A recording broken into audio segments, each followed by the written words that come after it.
Dapat kasi ang testigo, buong katotohanan sasabihin, hindi mamimili ng sasabihin at walang poprotektahan. Sa pagtingin ko, naramdaman na yan ng ICI. Nung siya ay siya ay kinakausap, na parang, kasi alam mo naman, sinabi ko na nga dati, parang hustler yan si Curly Tiscaya. Wow. Hustler talaga. Kasi talagang iba siya mag-operate.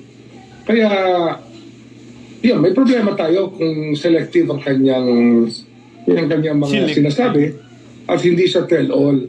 Ang mahalaga tayo, tell-all ang isang testigo.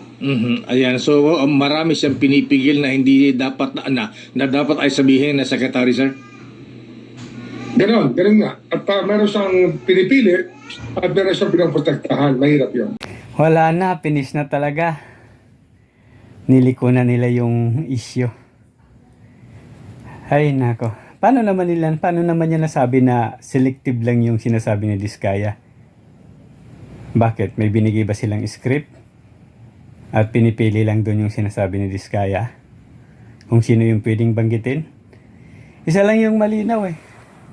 Yung mga binanggit ni Diskaya, si Saldico, si Martin Romualdez. Ba't hindi iniimbestigahan? Sabihin, si Martin Romualdez, gagawin pang state witness. Ano yun? Itinuro nga na mastermind tapos gagawin state witness. Si Saldico, wala na, umalis na. May kapangyarihan naman ang administrasyon na to para kansilahin ang passport. Ba't hindi gawin? Kung talagang seryoso sila sa investigasyon na yan. Seryoso silang mapanagot yung mga kawatan. Ba't naghahalongkat sila ng mga taong gusto nilang marinig doon sa Diskaya galing? Ganun ba talaga ngayon ang pag-iimbestiga? Ang alam ko niyan, pag nag-iimbestiga ka, kung sino yung sinabi sa'yo, imbestigahan mo kung sino yung sinabi na pangalan. Imbestigahan mo muna. O di pag napatunayan mong walang kasalanan yun, palalimin pa yung investigasyon, pigain yung Diskaya. Hindi na nagsabi na ng mga pangalan, hindi iimbestigahan kasi kaalyado. At ang gustong marinig mula sa Diskaya ay yung mga kalaban nila sa politika na sila yung banggitin. Katulad ni Bongo. Di ba?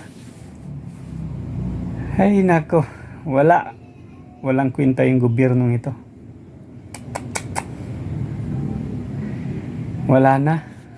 Kawawa ang Pilipinas.